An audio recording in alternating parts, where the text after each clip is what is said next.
जय हिंद दोस्तों। मैं इदरीस नवाब खान, सेक्रेटरी महाराष्ट्र प्रदेश यूथ कांग्रेस।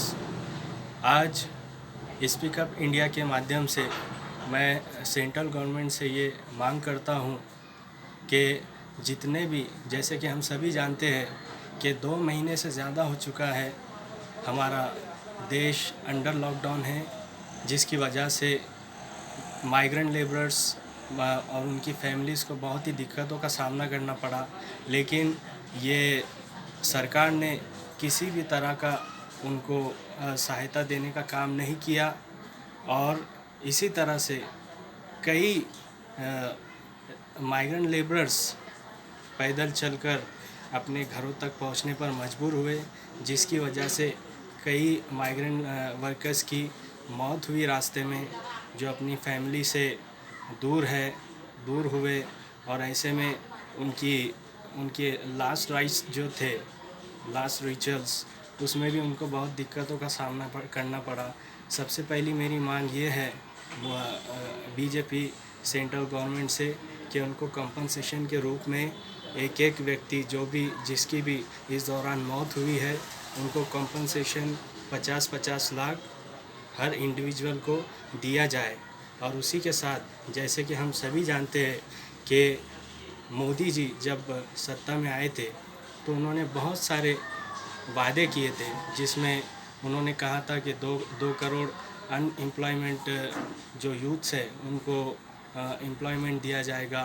और उन्होंने बुलेट ट्रेन के सपने दिखाए थे और 100 स्मार्ट सिटी का जो उन्होंने जो इनिशिएटिव लिया था, और उसी के साथ विश्व गुरु जो हमारा देश बनेगा, ऐसा उन्होंने कहा था।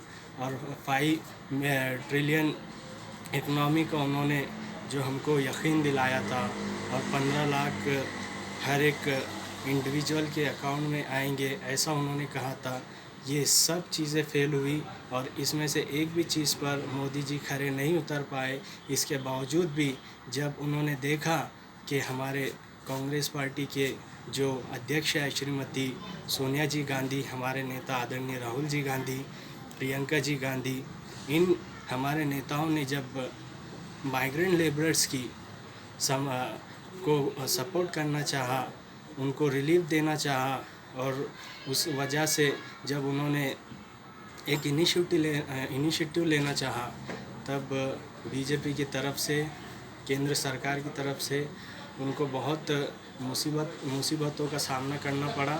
इसके बावजूद कांग्रेस पार्टी ने, जब हमारी अध्यक्ष श्रीमती सोनिया जी गांधी ने मोदी जी को ये एक सजेशन के रूप में 5 से 6 जो पॉइंट उन्होंने बताए थे, जिसकी वजह से बेवजह का जो खर्च है सेंट्रल गवर्नमेंट का वो कम हो सकता है, जिसमें से उन्होंने ये बताया था कि जो फजूल ट्रैवलिंग है मोदी जी जो करते हैं, जो कि उनका शौक़ है, ये पूरी दुनिया जानती है, बेवजह की जो ट्रैवलिंग वो करते हैं, तो ये 2 सालों तक उन्होंने ना करना चाहिए।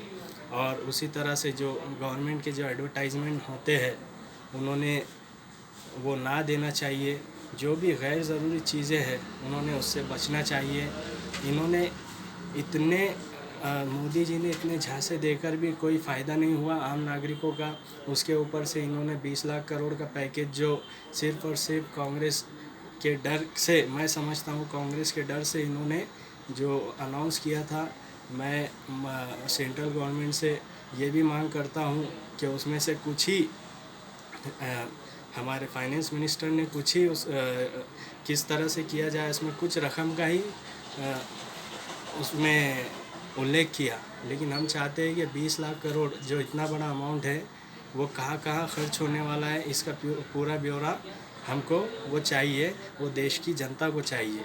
और मैं इस माध्यम से ये कहना चाहता हूँ कि जो माइग्रेंट लेबरर्स जो हादसों में जिन्होंने अपनी जानें गंवाई है, उनको कंपनसेशन के रूप में फिर से मैं एक बार दोहराता हूँ 50-50 लाख रुपए दिया जाए।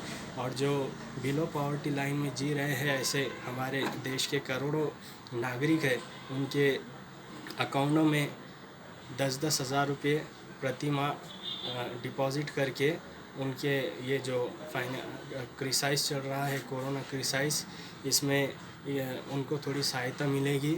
और मैं बतौर ख़ास तौर पर ये भी मांग करता हूँ कि जो हमारी अध्यक्ष श्रीमती सोनिया जी गांधी ने जितने भी सजेशन दिए हैं उनको फॉलो करिएगा, क्योंकि हमें कांग्रेस पार्टी को देश चलाने का अच्छा अनुभव है जो कि आपको नहीं है।